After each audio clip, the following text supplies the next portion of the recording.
और परवाह देश की में अब बात ज़ेलेंस्की के उस फैसले की करेंगे जिससे यूक्रेन की जनता बागी होने को आमादा है। ज़ेलेंस्की ने अचानक अपनी कैबिनेट में बड़ा फेरबदल कर दिया है।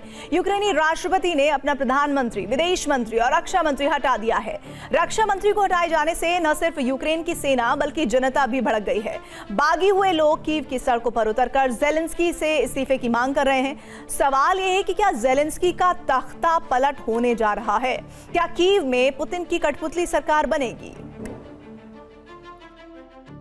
15 जुलाई को ज़ेलेंस्की ने प्रधानमंत्री यूलिया स्विरिदेनको, विदेश मंत्री आंद्री सिबिहा और रक्षा मंत्री मिखाइलो फेदोरोव को हटा दिया।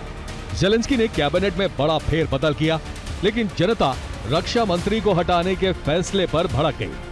मिखाइलो फेदोरोव को 6 महीने पहले ही रक्षा मंत्री का पद दिया गया था। अपने कार्यकाल के दौरान उन्होंने यूक्रेन की सेना को पूरी तरह से बदल दिया। उनकी नीतियों और फैसलों की वजह से यूक्रेनी फोर्स की ताकत इतनी बढ़ गई कि वो रूस में काफी अंदर तक हमले करने लगे। मिखाइलो फेदोरोव ने सेना में सैनिकों की कमी, हथियारों की किल्लत, आपसी सहयोग जैसी जो कमियां थीं, उन्हें दूर करने की कोशिश की।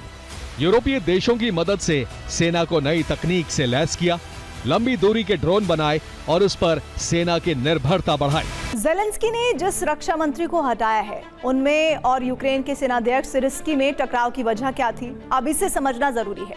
यूक्रेन के रक्षा मंत्री मिखाइलो फेदोरोव युवा और मॉडर्न टेक्नोक्रेट हैं, जबकि यूक्रेनी सेनाध्यक्ष ओलेक्सांद्र सिरिस्की पुराने ख्यालों के जनरल हैं। फेदोरोव पश्चिमी देशों के मॉडल पर जंग लड़ना चाहते थे और उसी के हिसाब से रणनीति बना रहे थे, लेकिन सिरिस्की सोवियत स्टाइल के पक्षधर हैं। फेदोरोव सेना के अंदर लोकतांत्रिक और पारदर्शी माहौल चाहते थे, जबकि सिरिस्की सेना को केंद्रीकृत तरीके से चलाना चाहते थे।